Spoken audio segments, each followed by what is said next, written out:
sahabat dari mereka yang menjadi korban 25 tahun yang lalu. Kami saat ini mengingatkan mereka, gawat kalau kita melupakannya. Juga 25 tahun kerusuhan, suatu kerusuhan yang mengerikan. Tiga setengah hari kita yang mengalaminya masih ingat, mulai tanggal 13 Mei, tanggal 14 mulai dengan penembakan terarah korban-korban di Trisakti yang menimbulkan kemarahan, kemudian kekacauan. Orang-orang mulai marah, menjarah, rusuh. Kadang-kadang diantar ke gedung, ke mall.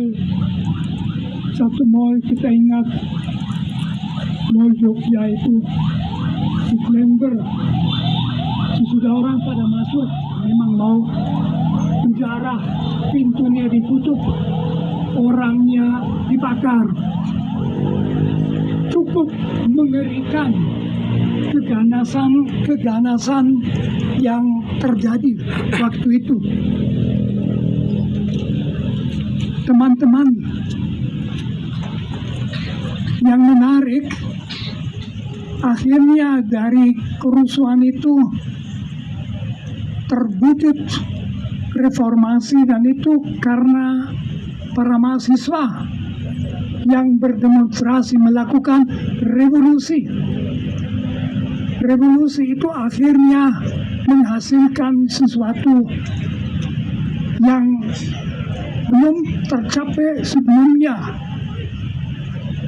bahwa Indonesia menjadi demokrasi, hak asasi manusia dimasukkan ke dalam Undang-Undang Dasar, dan itu atas dasar Pancasila.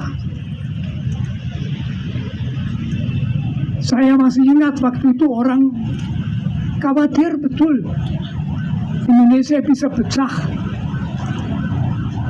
Kan Indonesia dari Sabang sampai Merauke, apalagi sampai ke Duga, itu macam-macam dipikirkan bisa pecah, seperti Yugoslavia, seperti Uni Soviet yang sampai sekarang tidak damai dua-duanya. Indonesia tidak pecah. Saya mau pada kesempatan ini mengatakan Indonesia masih merupakan sebuah sukses story. Kita berhasil menjadi bangsa dan negara yang beradab, yang demokratis, di mana kita bisa hidup secara normal dan masih bisa menyatakan pendapat kita dibandingkan dengan banyak negara lain.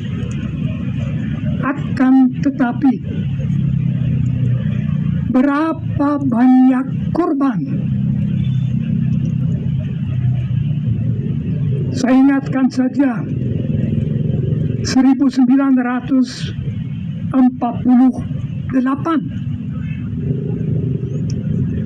Tentu lalu paling mengerikan, salah satu genosid terbesar bagi yang kedua abad ke-20, 65-66. Kita juga ingat peristiwa-peristiwa kecil dalam tanda petik, karena yang mati hanya beberapa ribu orang. Tahun 80-an mungkin banyak belum ada, namanya Petrus. Bukan Santo Petrus, tetapi penembakan misterius di mana orang itu ditembak.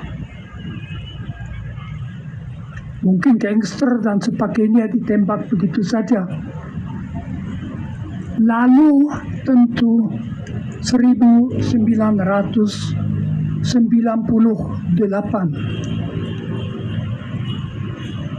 Jangan sampai itu terulang lagi. Supaya itu tidak terulang lagi, perlu kita ingat akan korban. Jangan kita lupakan para korban. Baik para korban dalam negeri, tetapi juga korban orang kita, terutama karena peristiwa 65, 66 di luar negeri yang sampai sekarang belum berani pulang selauh masih hidup. Kita hanya dapat menjadi damai dengan sejarah kita. Kita hanya bisa menjadi aman dengan persatuan kita, dengan dimensi kita. Kalau kita mengakui para korban, kita itu siapa? Itu bukan hanya kita yang duduk di sini. Secara resmi tindakan suatu bangsa dilakukan oleh pemerintah. Sayang sekali sampai sekarang pemerintah kecuali sekali-sekali omong tidak melakukan sesuatu untuk mengingat para korban. Para pelaku pun harus ditetapkan, harus dinyatakan pelaku. Tidak boleh begitu saja berjalan terus, lupa-lupa, cuaca bagus, mari kita bergembira bersama. Itu perlu, supaya kita harus menghadap masa depan dengan percaya diri. Indonesia bukan satu-satunya bangsa yang mengalami hal-hal yang mengerikan. Saya yang berasal dari Jerman mungkin punya latar belakang saya pada akhir perang berumur 8 tahun. Hanya sedikit mendapat hal-hal yang mengerikan yang terjadi. Tidak ada yang merasa lebih bagus daripada Indonesia atau sebagainya. Tetapi kita jangan melupakan korban-korban.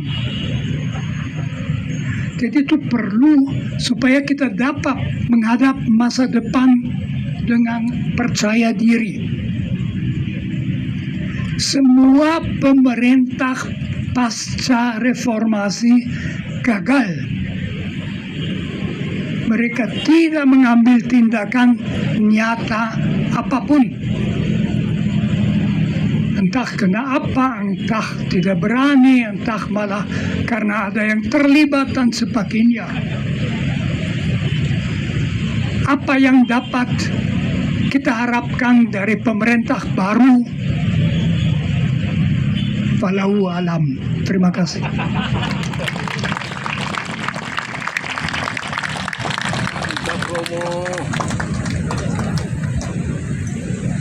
Terima kasih.